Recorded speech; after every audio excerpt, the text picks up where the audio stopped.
A'udzubillahi minasyaitonirrajim. Aku berlindung kepada Allah dari godaan setan yang terkutuk. Bismillahirrahmanirrahim. Dengan menyebut nama Allah yang Maha Pengasih lagi Maha Penyayang. Sama'una lil kadzib. Mereka mendengar atau menerima lil kadzib, berita hoax, berita bohong. Jadi mereka ini adalah orang-orang yang suka mendengar berita bohong, berita hoax. Akalul lisuti, dan mereka memakan harta-harta yang haram, harta riba, harta suap, itu harta haram. Fa in ja'uka, maka jika mereka datang kepadamu, fahkum, maka putuskanlah bainahum, di antara mereka, au a'rid anhum, atau berpaling dari mereka.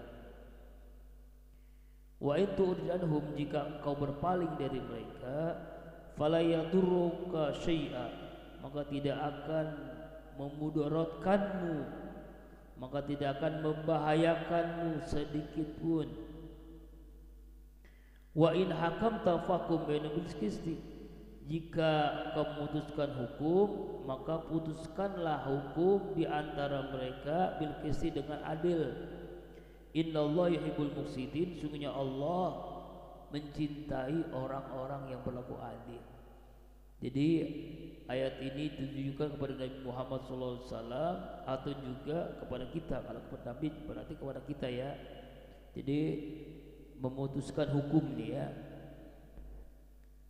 Ada orang-orang hanya mengandalkan berita hoax, berita bohong, atau juga mereka suka makan harta haram. Ada orang munafik tuh, bisa orang munafik begitu, makan harta haram atau menerima, mendengar berita-berita bohong, ya, berita-berita bohong atau memakan harta haram. Ya, ini dijelaskan ayat ini menurut Ibnu Abbas, yaitu terjadi di zaman Nabi, di zaman jahiliyah. Bani Nazir dengan Bani Quraisyah. Bani Quraisyah membunuh dari Bani Nazir, maka kisos hukumannya. Namun jika dari Bani Nazir membunuh dari Bani Quraisyah, hukumannya cukup membayar uang tebusan 100 wasak taman. Saat Rasulullah menjadi Rasul, Nabi Muhammad menjadi Rasul, terjadi pembunuhan di antara mereka. Seorang laki Bani Nazir membunuh seorang laki-laki Bani Quraisyah. Saat hukuman itu ditegakkan, mereka berkata nih, di antara kita ada utusan Allah, mari kita minta fatwa kepada Nabi Muhammad. Bagaimana cara memutuskan orang seperti ini nih? Maka turunlah ayat ini. Turunlah ayat ini. Jadi kalau ada orang-orang tuh kalau meminta fatwa, bagaimana memutuskan hukuman orang yang begini. Sedangkan orang ini suka menerima berita hoax, berita bohong, atau juga suka makan harta suap, harta riba, harta haram. Nah, kalau kata dalam ayat ini, ya, putuskanlah di antara mereka dengan keputusan yang adil atau berpaling dari mereka. Artinya biarkan saja orang kaya begini itu, biarin aja, ya, karena orang ini memang, ya memang begitu, ya, ya, sering makan harta haram, sering menerima berita hoax, gitu, berita hoax. Ya, jadi kata Allah dalam ayat ini kepada Nabi Muhammad, jadi kamu memutuskan dengan adil atau berpaling. Berpaling artinya melengos, biarin aja dah orang begini mah. Orang apa? Orang yang kayak begini mah biarin aja, ya. Kenapa? Wa in tu'rid anhum fala yadurruka syai'a. Kalau engkau berpaling, melengos kepada orang-orang begini, itu tidak membahayakanmu sedikit pun. Jadi tidak membahayakan memberikan mudarat kepada Rasulullah SAW sedikit pun. Tapi kalau kamu putuskan, wa in abta fahkum bainahum bil qisti, putuskanlah dengan adil. Kalau kalian memutuskan, putuskan dengan adil. Bagaimana adil itu? Hukum Islam, yaitu hukum berdasarkan ayat Al-Quran atau hadis Rasulullah Sallallahu Alaihi Wasallam. Ya, jadi kalau Allah menyatakan hukumannya kisos ya kisos, kalau ya potong tangan ya potong tangan, itu namanya adil. Innallaha yuhibbul muqsitin, sesungguhnya Allah menyukai orang yang suka berlaku adil. Allah cinta kepada orang yang berlaku adil. Makanya ayat ini memerintahkan kita untuk berlaku adil. Kalau tidak mampu, biarin aja, orang ini mengaruh, tidak membahayakanmu. Namanya juga orang yang suka makan harta haram, ya namanya harta haram kan begitu, biarin deh, cuekin, ya kenapa? Karena tidak membahayakanmu. Orangnya suka makan harta haram, senang dengan suap, senang dengan harta riba. Hati-hati nih, senang dengan harta riba, dengan harta suap, biarin. Atau kalau ingin diputuskan, putuskan dengan adil. Innallaha yuhibbul muqsitin. Inilah banyak ayat Allah mengungkapkan kalimat-kalimat yuhibbu, Allah cinta. Allah cinta berarti orang ini di dalam surga. Innallaha yuhibbut tawwabina wa yuhibbul mutatahhirin. Allah cinta kepada orang yang selalu bertaubat, Allah cinta kepada orang yang selalu suci. Selalu suci, selalu bertaubat, selalu berwudu maksudnya. Maka Allah cinta, Allah sayang. Allah cinta kepada orang-orang yang innallaha yuhibbus sabirin. Innallaha ma'as sabirin. Allah cinta kepada orang yang sabar. Sabar tadi nggak mau datang, tapi udah biasa, nggak enak. Iya udah berat nih, badan ini berat. Ya, tapi memang mudah-mudahan jadi sehat, jadi obat dengan tetap tampil jadi sehat, jadi kuat gitu, insyaallah. Ya, innallaha yuhibbul muqsitin. Jadi Allah cinta kepada orang yang berlaku adil. Dalam memutuskan hukum harus berlaku adil. Makanya lambang pengadilan itu apa? Timbangan. Supaya apa? Supaya adil. Timbangan supaya adil. Tuh. Kemudian di ayat yang berikutnya 43. Wa kaifa yuhakkimunaka 'indahum at-tauratu fiha hukmullah summa yatawallawna min ba'di dzalik wa ma ulaika bil mu'minin. Bagaimana mereka yuhakkimunaka, mereka mengangkat kau Muhammad sebagai hakim, wa indahum Taurat, padahal di sisi mereka ada kitab Taurat, fi hukmullah, dalamnya kitab Taurat itu ada hukum Allah. Sumaya tawallawna, kemudian mereka berpaling, tidak mau melaksanakan putusan hukum mimba dijalik. Setelah itu, setelah engkau memutuskan hukum, wa ma ulaika bil mu'minin, dan bukanlah mereka itu termasuk orang-orang yang beriman. Jadi ini ayat memerintah kepada Rasulullah SAW. Mereka ini orang Yahudi, kitabnya pakai kitab Taurat Bani Israel. Ya, dalam kitab Taurat itu ada hukuman. Orang yang mencuri diginiin, orang yang membunuh, orang yang zina, ya, itu ada hukumannya. Udah ada hukumannya. Tapi mereka tidak mau mengikuti hukum yang ada dalam kitab Taurat. Ya. Bagaimana mungkin kamu ya Muhammad memutuskan hukum yang mereka punya kitab Taurat yang di dalamnya ada hukum Allah, tapi mereka berpaling. Makanya pasti mereka melengos, berpaling untuk mengikuti hukum yang ditetapkan Allah dalam Al-Quran. Ini ayat ini ditujukan kepada orang-orang Yahudi. Yahudi itu begitu, Pak. Orang Yahudi itu Amerika, Israel itu Yahudi itu. Makanya Allah azab dengan turunin api yang luar biasa. Tapi luar biasanya banyak ada hikmah dari peristiwa itu apa? Banyak orang yang masuk Islam karena ada masjid, ada rumah orang yang rajin baca Al-Quran tidak terbakar. Nah ini kan aneh kan, rumah-rumah lain tetangganya terbakar, rumah dia sendiri nggak terbakar. Maka ini menjadi ya, menarik. Kenapa kok kalau bukan karena Allah, karena ada Tuhan, ada kekuatan, nggak mungkin. Nah kayak begitulah, mustahil, ya impossible, sama seperti peristiwa Isra Mi'raj. Mustahil nggak mungkin, tapi kalau Allah mau, nggak ada yang mustahil bagi Allah. Allah mau sehat, nggak ada yang mustahil bagi Allah.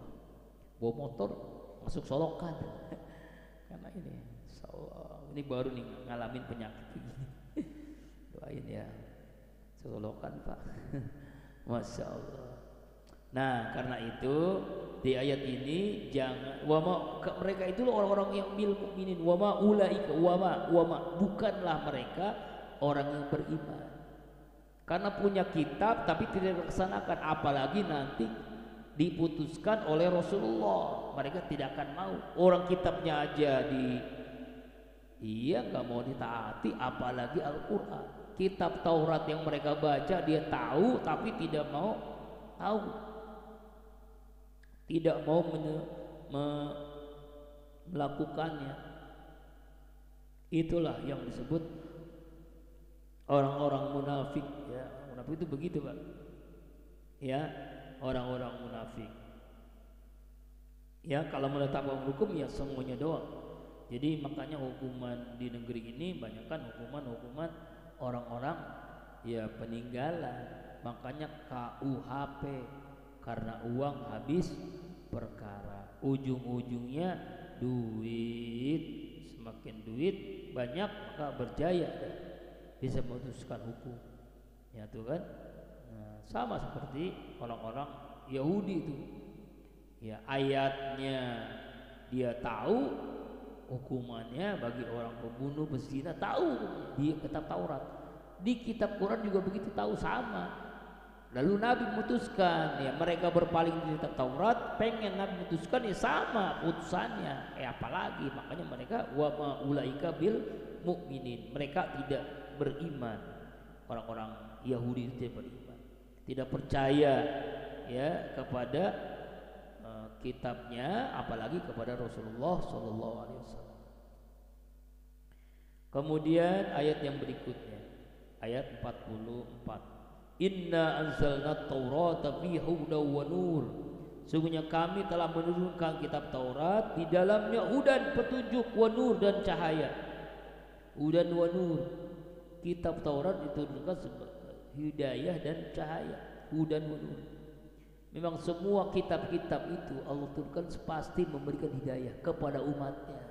Kitab Zabur kepada Nabi Daud, kitab Taurat kepada Nabi Musa, kitab Injil kepada Nabi Isa, dan Al-Quran kepada Nabi Muhammad Sallallahu Alaihi Wasallam. Itu semuanya hudan wa nur, cahaya dan petunjuk dan cahaya. Hudan artinya petunjuk, hidayah. Wa nur artinya cahaya. Artinya cahaya itu apa maksudnya? Cahaya bahwa Allah lah satu-satunya Tuhan, la ilaha illallah. Baik di kitab Zabur, Taurat, Injil, Al-Quran sama aja. Wa nur, cahaya, cahaya dari kegelapan. Jadi kalau orang menyembah Tuhan selain Allah itu gelap, nggak jelas. Tapi kalau orang menyembah Allah jelas, cahaya. Itu nurun, cahaya. Yahkum bihan nabiyyuna alladzina aslamu lil ladzina hadu war rabbaniyul ahbaru mastuhfizu min kitabillah. Mereka memutuskan biha dengannya Taurat an-nabiyuna, para nabi.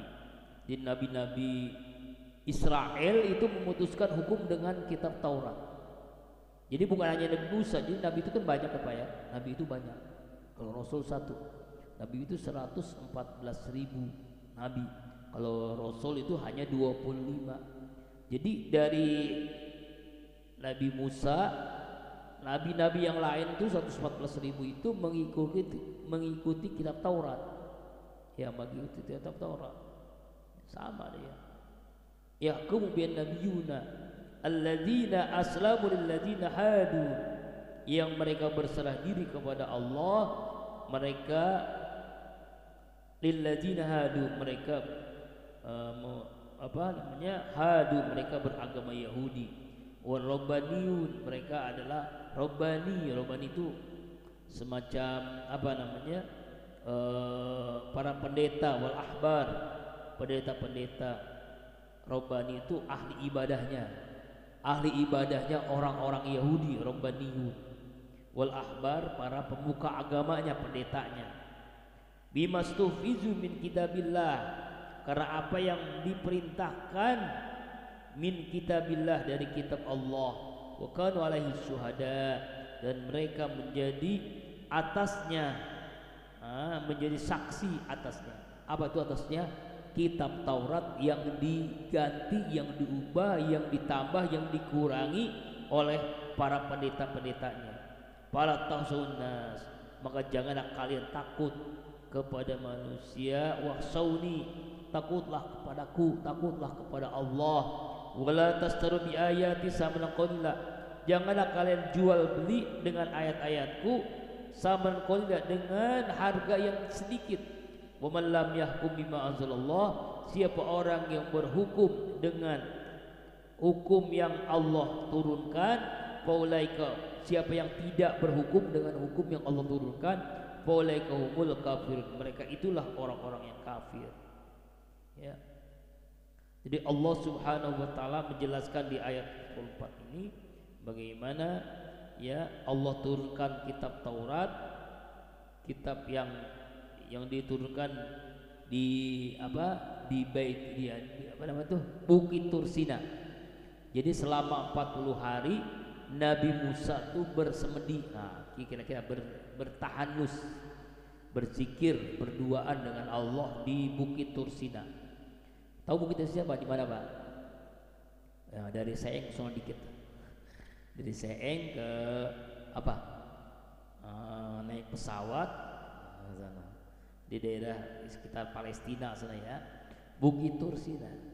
Nah, Nabi Musa itu 40 hari 40 malam menerima kitab Taurat. Dan harus sebagai informasi, semua kitab yang Allah turunkan selain Al-Quran itu sekaligus Pak, satu kitab nih begini, satu kitab. Taurat, Injil, Zabur begitu. Al-Quran enggak begitu. Al-Quran itu sesuai dengan peristiwa, makanya ada namanya asbabun nuzul. Ada yang turunkan di kota Mekah, ada yang turunkan di kota Madinah, ada Makkiyah, ada Madaniyah. Sesuai dengan peristiwa, sesuai dengan pertanyaan sahabat tentang masalah apa gitu, turun ayat, turun Al-Quran. Ayat Al-Quran begitu bedanya tuh Al-Quran dengan kitab-kitab yang sebelumnya.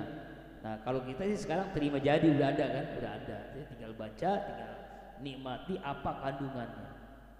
Membacanya saja berpahala, apalagi kita memahami isinya, itu pahalanya lebih gede lagi. Sama seperti kita sholat nih, kita sholat dengan tahu artinya, itu beda Pak, dengan orang yang dengan komat kamit doang gitu sholatnya, ya itu beda itu. Ya emang sholat itu memang khusyuknya itu akan dapat ketika kita tahu artinya. Ya seperti itu Al-Quran. Al-Quran kita baca nih tetap berpahala, cuma pahalanya berbeda kalau kita tahu artinya. Makanya alhamdulillah setiap Jumat subuh kita belajar supaya tahu artinya, walaupun sedikit demi sedikit. Ya, ditambah dengan tafsir Ibnu Katsir, tafsir Jalalain. Ya, jadi kembali lagi ke ayat 44. Jadi Allah turunkan kitab Taurat. Taurat itu hudan wa nur, petunjuk dan cahaya. Ya, yang memutuskan hukum. Ya, dengan kitab Taurat. Jadi semua para nabi Bani Israel, kalau ada pertanyaan, kalau nabi itu dulu jadi orang yang dapat wahyu untuk dirinya sendiri dia. Ya, jadi tidak menyebarkan seperti Rasul. Dia mendapatkan wahyu itu. Tapi ada nabi-nabi mungkin dengan ustadz-ustadznya lah. dari zaman Bani Israel yang mengikuti Nabi Musa, kitab Taurat, mereka menjelaskan tuh. Nah, kalau memutuskan hukum, kitab Taurat. Mereka ini aslamu, mereka Islam. Makanya aslamu itu Islam. Islam itu artinya orang-orang yang berserah diri kepada Allah.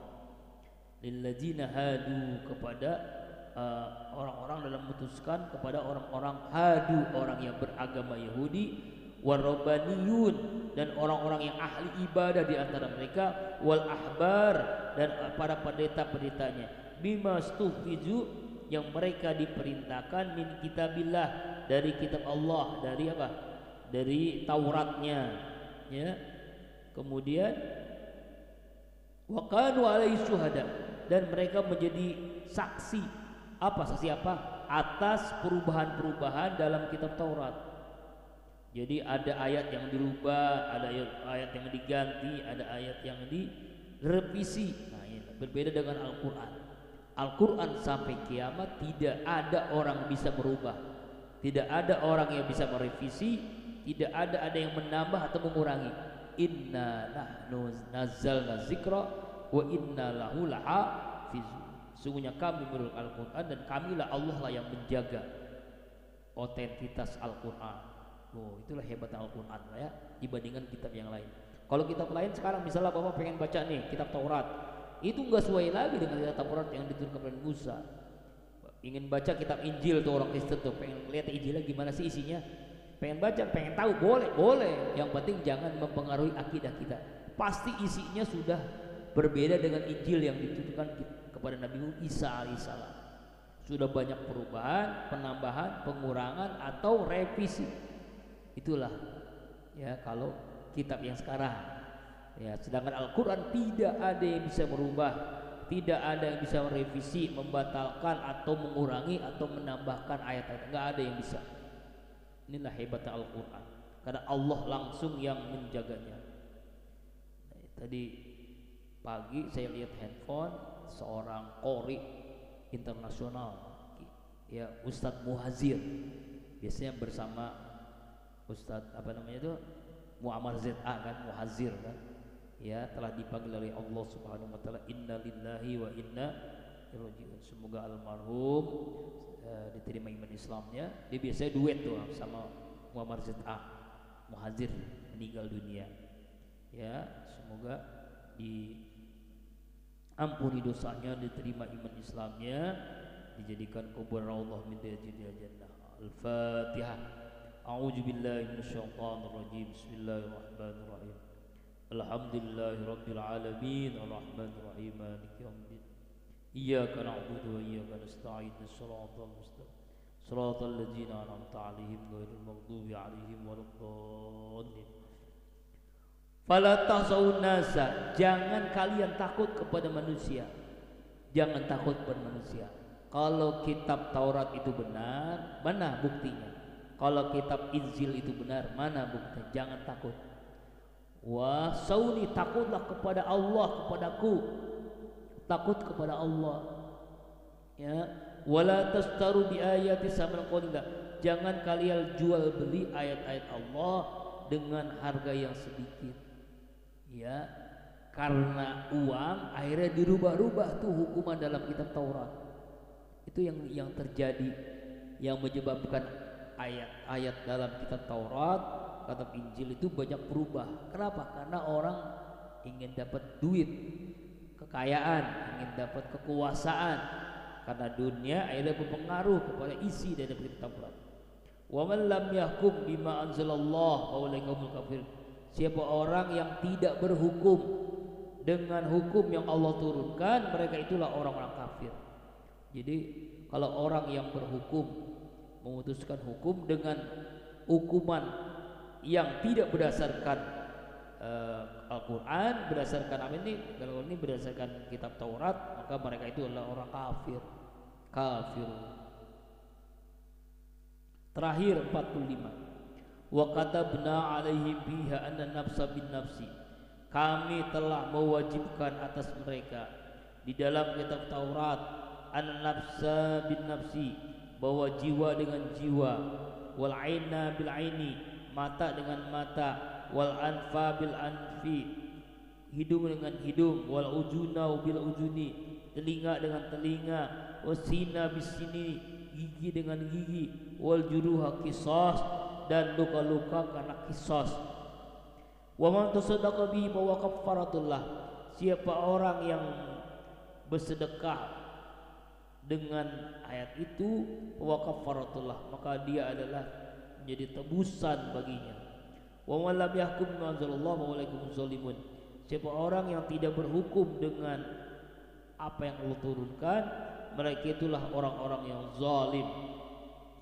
Kalau 44 humul kafirun, kalau 45 humuz zalimun.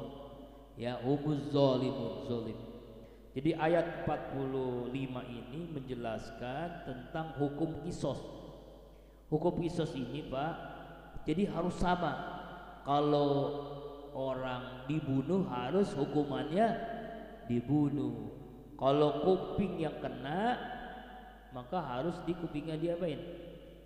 Ya dipotong. Kalau mata, ya dicungkil matanya. Iya. Kalau hidung nggak diamputasi. Ya, kalau gigi misalnya berantem giginya patah, ya harus dipatahin giginya. Kalau kita itu nggak ada. Kalau Indonesia itu kan menerapkan hukum ya penjara semua. Mau orang dibunuh, mau orang di di berantem gitu ya tetap di penjara. Tetap penjara semua. Nggak ada hukuman hukuman dengan membunuh, dengan nggak ada. Jadi hukumannya dengan apa? Dengan penjara itu doang. Ada 2 bulan, 2 tahun, 20 tahun gitu ya. Ya ada 6,5 tahun, padahal korupsinya 300 T. Aneh ya. Lebih baik ngambil duit banyak daripada ngambil duit dikit.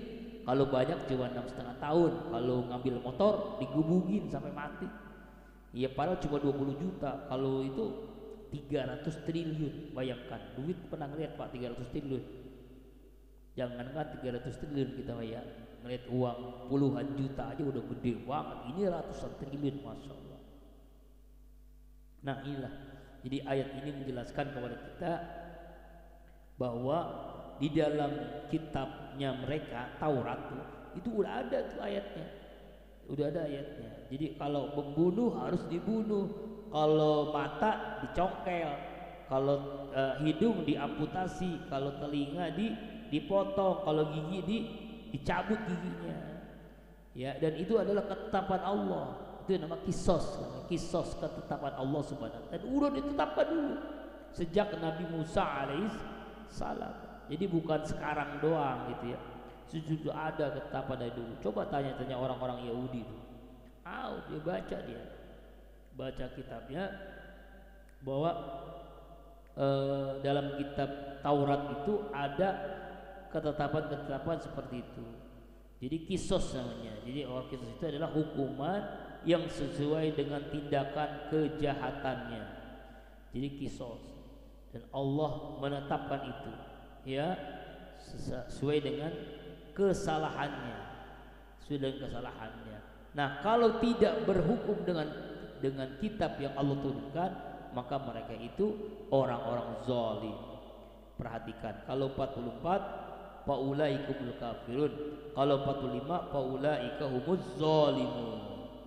Iya, artinya kalau orang tidak berhukum dengan kitab Allah, dengan Allah yang turunkan, mereka itu kafir, mereka itu zalim. Nah ini.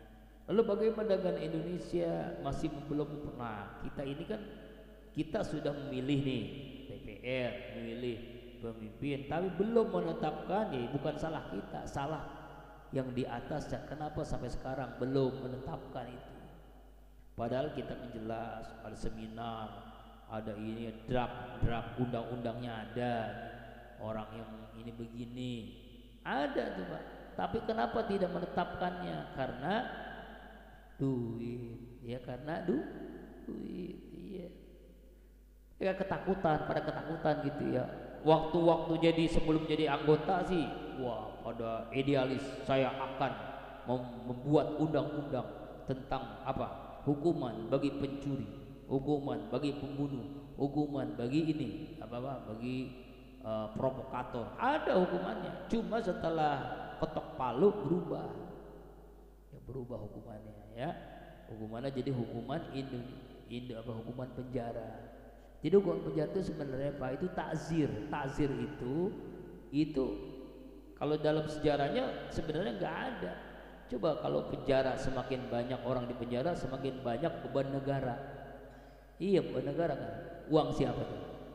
Uang kita, uang rakyat. Itu pajak, dari pajak kita, Pak. Jadi orang setiap hari kan 3 kali makan, Pak. 3 kali makan, coba berapa misalnya? Makan gratis saja udah berapa tuh? Misalnya makannya 10.000 dikali 3 berapa? 30.000. Berapa orang jumlah yang narapidana? Berapa orang? Ratusan ribu, bahkan bisa jutaan kalau di Indonesia mah. Coba dikali berapa makanan itu? Berapa triliun tuh? Itu baru makannya, belum yang lainnya, ya kan? Iya sebenarnya. Coba kalau hukumannya nggak usah pakai hukuman penjara, hukuman Islam, ya membunuh dibunuh, ini kisos, ya dirajam, dipotong tangan, nggak ada penjara. Akhirnya kan negara juga uangnya ada banyak kan? Ya iya.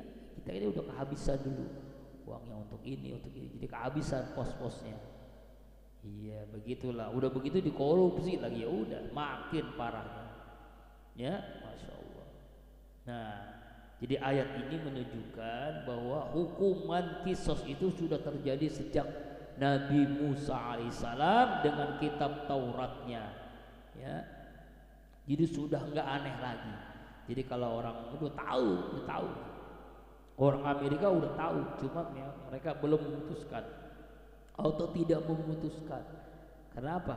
Ya mungkin karena ketakutan, karena macam-macam, karena cinta dunia, karena hawa nafsu atau yang lainnya. Mudah-mudahan dari ayat yang kita baca ini kita bisa mengambil ibrah.